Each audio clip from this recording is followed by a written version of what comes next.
Hollywood is being rebuilt by artists not afraid to disrupt the status quo, telling fresh stories and bringing to life characters who until now have been confined to the margins.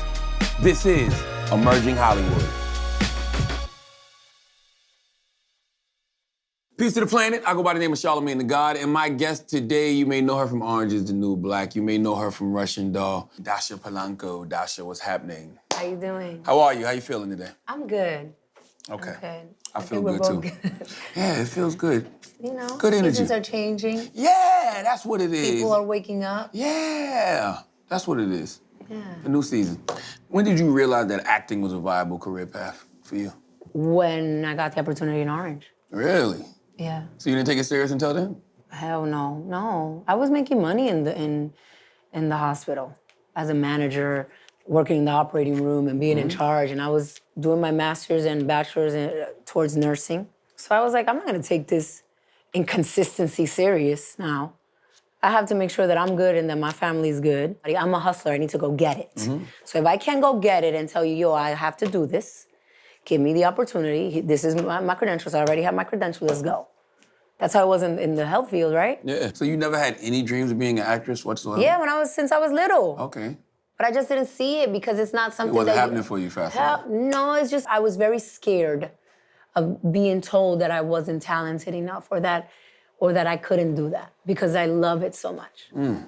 So right when you was about to give up, you go out and audition for Orange is the New Black. No, I auditioned for other things. Okay. I was, at the time I was with my fiance, and there was this whole thing that we thought was a scam, like this school called BIH, and I went there to study the auditioning process, and that's when I started auditioning. Then I auditioned for a movie. I got the first movie, which was Give Me Shelter, and then I booked a show, booked another show as guest stars roles. But it was so inconsistent. It was like 1 year here, 1 year there, and then when I decided to say I'm going to go forward, I was doing my clinicals for my nursing, that's when I decided to audition for one last time. I'm gonna audition for this, okay, fine. But I was already perceiving, I'm very, I read a lot of energies. If I don't feel transparency from the beginning, I feel like I like to get my feelings hurt, bluntly. I do. Yeah, because I'd rather you just tell me straight up, yeah, yes or no. I like the bluntness. Yeah. I like for you to tell me, no, girl, you need to lose 10 pounds. I know people are not gonna say that. But in order for you to be a superhero, I need to see all your musculoskeleton. Yeah. Okay, let me see the abs. Then I'm like, all right, then if I really want it, I have to go get them abs. Absolutely. But you don't get that. So for me, it was very uncomfortable to be like, oh yeah, you're great. And then you don't get a call back. So when you did get the role, did you ask why you got it? Yeah, I was like, I was in shock. First of all, I was crying like crazy. I was like, oh, because my manager was more excited than I was. And he was like, oh my God, your life is gonna change. I was like, no, it's not. But what was interesting is that I kept my job. That's how much I did not trust this industry. That I was like, I'm not gonna put all my eggs in that basket and just be an Orange. I'm gonna continue to work in the hospital, and I'm also going to continue to work on the show. I'm gonna maneuver myself either way. But then when it got the traction that it did after first season, and then I got the opportunity to renew for second season, then it was too much for me to handle. And I had to make a decision. They made it for me. They let me go. They fired me. And then I decided to say, well, if I'm gonna do this, I'm gonna have to do it. But did they tell you why you got the job? Like, as you said, if they tell you no, then they'll say, oh, because you don't look like it. So they didn't say, hey, we hired you because of these reasons. Okay. No. Gotcha. So you just got the job because you got the job. All right. How did you build up the confidence to not compromise and be confident with how you look and who you are, everything about yourself? Damn, that's a hard question. Charlamagne, the God. It's a hard question because I think that I question. Okay, well, look, there's certain things that I'm confident about that I focus on, like my hygiene and how I smell. And I love that I smell good. Hashtag it. And so I'm very confident about that. I have a great nose. I love fragrance, and that keeps me motivated. Like, yo, just focus on that. You could go somewhere and look a hot mess, but if you smell good, they're not even gonna know. Right. And then everything else that I don't like, I've had to really sit myself down and speak to my therapist and say, I don't like my body. And then the questions come in, but why don't you like your body? And those are the things that you have to focus on, and realize, well, maybe that's not as important, anymore. And then things happen in your life. You lose family members. I lost my mom. And I'm like, is it really worth me focusing on things like this that fucking stay? It goes to show that we waste so much time focusing on everything external and not appreciating the moments that mean so much more for yourself, for your spirituality, for your soul. And I've lost so many moments like that. Like this ride, you know, Orange came to an end, right? And there were so many factors around you that obviously you have to pay attention to, but you don't take that one moment to say, wow, I really love this, or like, I'm enjoying this, or like, look today, and like focus on that because we're so distracted in so many ways. And it went by so fast. Yo, so quick. Yeah. Like we're getting older now, I feel. Like time passes by faster now with social media. I mean, check this out, right? Even music. There's like 7,000 tracks being put out. You know that. Absolutely. Because the demand versus what the supply is higher. So now it's like everything, information is just put out there. It's like we lose the sense of the real moment or what we're supposed to like experience there.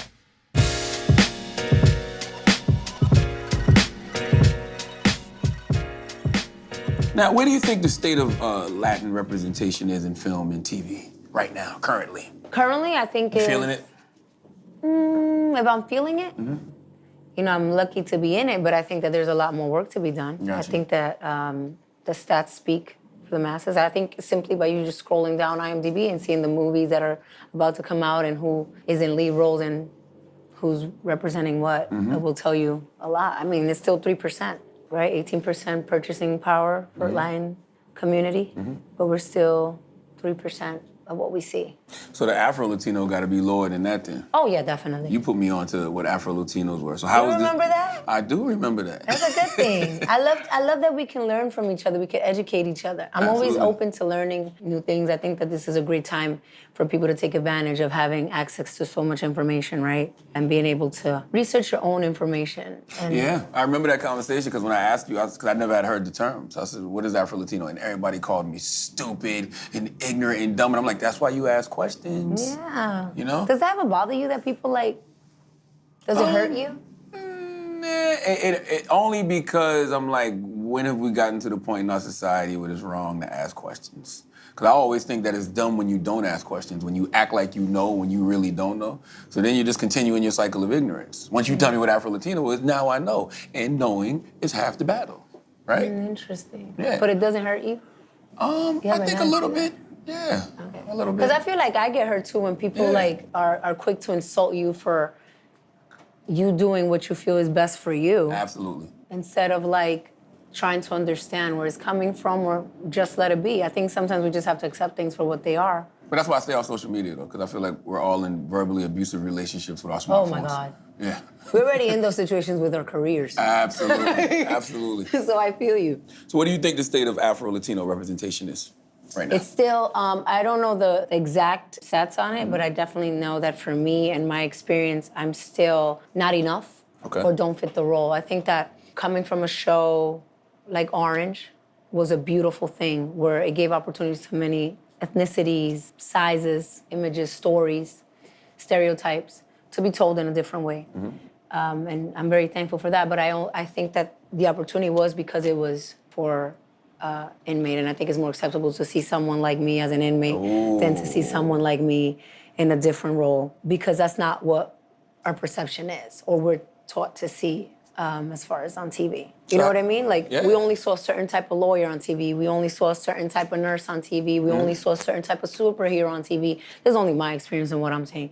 We only saw a certain type of newscast, you know, even on Spanish channels. You know what I mean? I only saw a certain type of image and certain type of people that fit certain type of roles. So it comes down to like how I look, right? And not the talent. I think that I consider myself talented. As an artist with a talent, I think that it's important for you to establish your toolkit and how you keep your instrument sharp, right? Across the board. But I also think that... You gotta have something natural. Yeah. Like a natural tool, a natural You have gift. to have what I call that essence, what I call that emotion, that passion for what you do, and not the fruits of it. I think some people have the passion for what the fruits are and not necessarily the message or what you're saying, what you're, as an artist, portraying or expressing. Gotcha. Yeah. Do you think it's possible to make a cast as diverse as Orange is the New Black if the setting is not jail? Yeah. Okay. I just think that it's more acceptable because it's jail. Gotcha. Because you have a place like The Office that was a success. It could have been as diverse as Orange. Yeah. Absolutely. I mean, like Like, I don't understand why is it so hard for people to like believe stories. When you go to school, when you go to restaurants, when you go to like, I don't know, DMV, there's a lot of diversity. You can make a show about the DMV. Whoever makes that, include me. You know what I mean?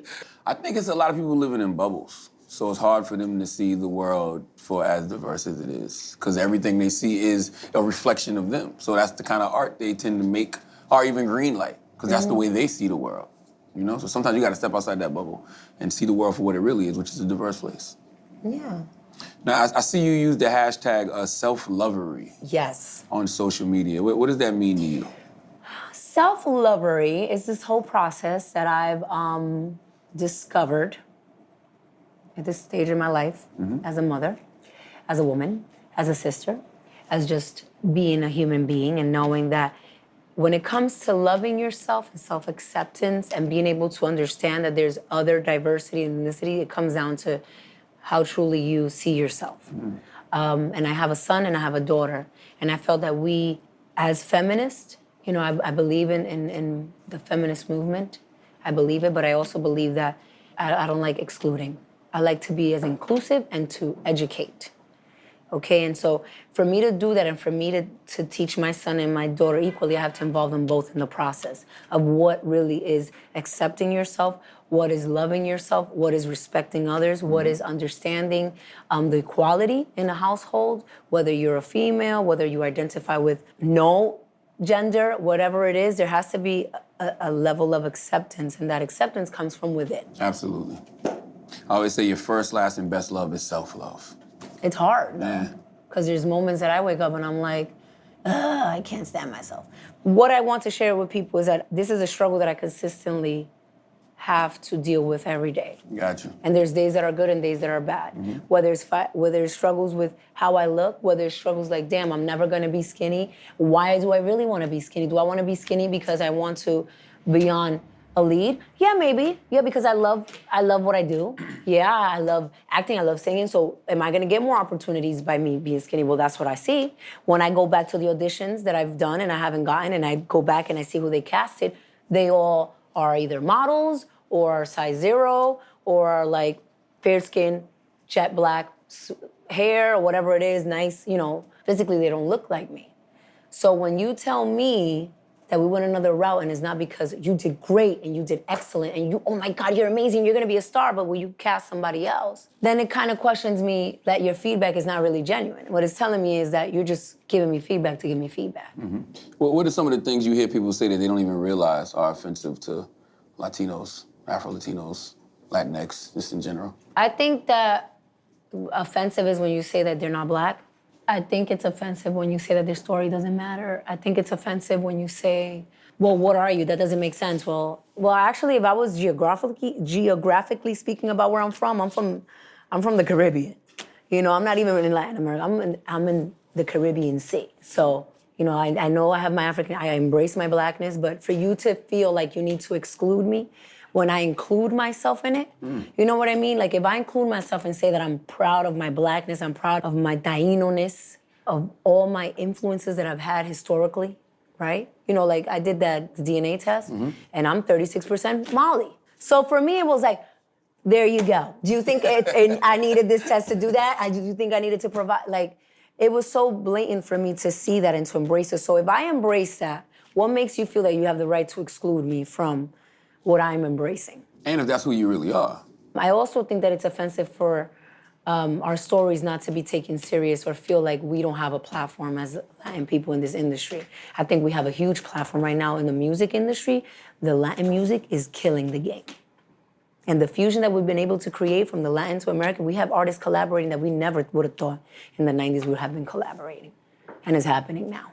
Does it suck that you feel like you still have to prove yourself to those people when things are showing that they work? Yeah. Culturally, we're so many years behind. We've been kept that way. What's empowering you right now? Like what's keeping you motivated? The message that I want to send out. And for those that feel like, because that's what I felt. I felt like, I'm coming to this game so late, and in Hollywood, aging doesn't help you. Good thing that I have, You got J-Lo jeans. You know what I'm saying? I got my African jeans, baby. Okay. You know? So for me, I'm blessed, but it's important for me to catch up and stay relevant and like get this money and do what I have to do and be able to make this something that I could do for the rest of my life. Word.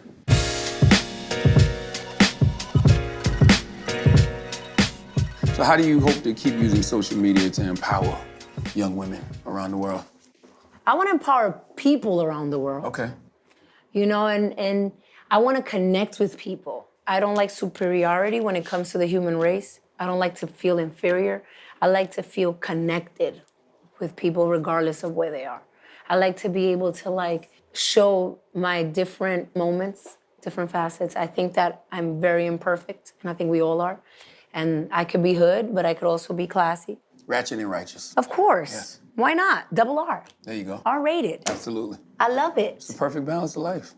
Now, what's next for you, other than music? I'm auditioning in the Heights. Mm-hmm. That's something to look forward to. What kind of roles are you auditioning for now? I've auditioned for so many things. But no, I want to audition for things that are not expected. You know, my dream role is to be a superhero. I would love to be a superhero because of what it entails, right? But I definitely want roles that are putting me forward in a very strong presence and representing me in not a typical way. Like, I don't want to be the drug dealer, the typical Dominican drug dealer, that part of that story. You know what I mean? If we're going to tell stories, I want it to be culturally impactful. Absolutely.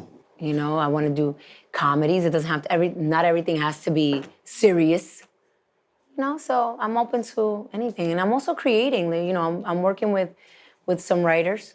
I'm working with Sofia Quintero. I'm working with Lemon Anderson and creating our own things and creating our own, you know, because I think it's important that in order for me to get the opportunity for these roles, we have to start establishing the importance of having writers that are Latinx, producers that are willing to also produce, that understand this story. Talk to me about the Central Park Five. When do you first remember hearing that story? I was too little. Like, I don't think I was here in the States still. So I heard it now. I know there was a documentary that I watched. Those are the things that make me really frustrated when it comes to stories like that. They have little interviews within, you know, people that were part of it, of the show and how they feel. And I broke down crying because I was like, you know, it's so frustrating for us to see the injusticeness of our people and for us not to be educated to the masses, for this information to not reach the masses. Why are we only hearing about this now when this happened back then? Like, why is this only spoken about now?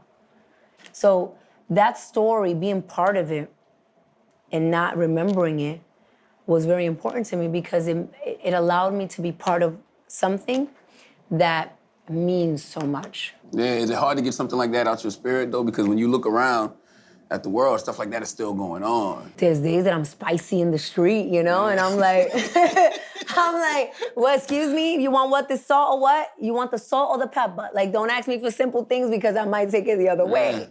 You know, but I know that I could only control so much, but I have a voice. And as small as I may be right now, I know it's the beginning of my career, and as unexpected things are, right, for me to do, I know that I have a purpose and I have this power of being able to speak to people and like connect in a different way, in a spiritual way. So I feel like if I consume myself with everything that's going on and I don't contribute to the solution, then I'm kind of falling into that dark space. Yeah, you're part of the problem. Yeah, you have to evolve from that. You can't just, because it will consume you. It's like a cancer. So if you stay looking at the world like this, like everybody, this is what's, you have to be aware of it.